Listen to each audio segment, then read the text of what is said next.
welcome back to Open, everyone. Our next guest is a social documentary photographer that travels the world to document people and the world around them. His work was prominently featured in Presente, the Young Lords in New York, at the Bronx Museum of the Arts, El Museo del Barrio, and Loisaida Center. His current exhibition at Brooklyn College, titled Montage Quotidien, is the third of a six-part project titled Puerto Rican Migration Then and Now Through the Lens of Contemporary Art 1950 to 2019. Here to share more, we welcome photographer Máximo Rafael Colón. Hello and welcome. Good morning. Thank you for inviting me. Thank you for being here. Thank you for just your service within our community. I mean, you have been doing this so many years.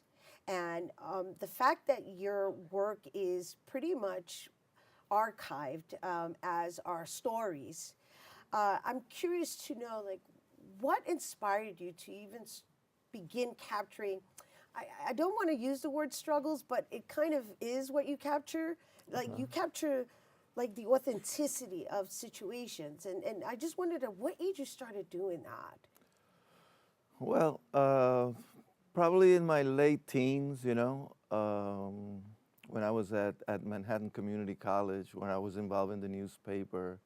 But it comes, way before that. And it's the fact that being born, or being here, because I wasn't born here, I was born on the island of Puerto Rico. Being in this country when this social, convulsion was happening in the early 60s, the whole question of the civil rights struggle. So that, that exposure, awoke that consciousness of social justice. So it's been like my mission to use my photography, one, to bring our commonality and also our humanity, and to fight against the negative images that are projected about our communities of color. So that's my focus.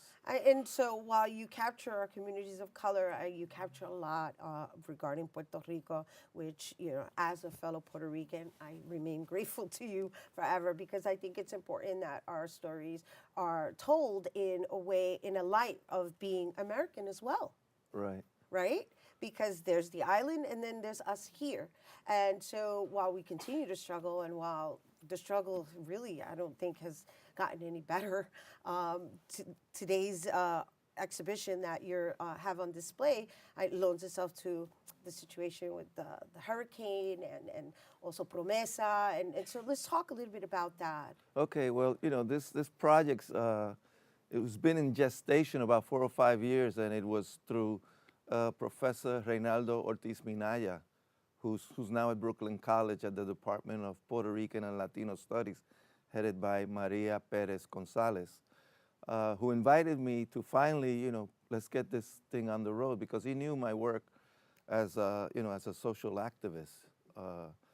So it's not only the exhibit, but there's been a series of workshops. Palante Presente, was shown, Iris Morales' film, the film about Antonia Pantoja. There's going to be a panel discussion on the 11th of April about the current situation of Puerto Rico with scholars and activists both from here and on the island.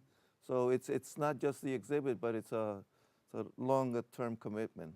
Right, and right, it's a 6-part, and this is what, the third, right? Yeah. So, some of the images we just displayed they kind of look like time capsules, like you captured a time capsule. So what should people expect when they go visit the exhibition? I see that you have images in there. I don't know the age or the time frame. I want to say like in the 50s or 60s, but I don't want to assume, because I haven't been to the exhibition yet. Okay, well the exhibition covers from the early 70s. Okay. It starts from the early 70s. And it's not only, see, the idea of Montage Quotidien was the whole question of, as people, we're not a one-dimensional person, and we have different aspects of our life.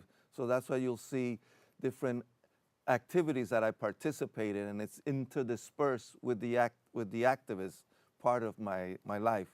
But so you'll find pictures of children, you'll find pictures of mothers and fathers, you'll find pictures of my travels through Mexico or Europe. Yeah, I was just going to say that you capture a lot of the humanity within the situations is what I got from visiting your website, and so you're really blessed and gifted in the sense of being able to capture the essence of what's happening in that particular moment. Well, Robert Capa, I think this quote is attributed to him. He says, if you're not close enough, then the picture is not any good. So you'll see that the pictures are very tight and close up because I use a 35 millimeter lens, and I like to get what they say in the mix. I like to get in the mix. So you'll see, very intimate and very intense close-up photographs. And that's just the way that I like to play it. The other thing is that, it's full frame. Everything that's in the negative is printed, and I do all of that also. Right, so you keep it old school. Yeah. Yeah. And so, before we go, even though you are a legend, and for those please. who don't, you are. What do you hope to leave as your legacy? Well, this is, all this work is part of that legacy, and the whole question of exhibiting our humanity, and I think that's very important to present a positive image of our community, because a lot of times our community is depicted in a negative way, and we're bigger than that. We are bigger than that. All of us as human beings, as people of color. Exactly. Yeah, in this world. Thank you so much. Thank you I'd like to present you with a gift of a catalog from the show. Oh, nice. Thank you very much.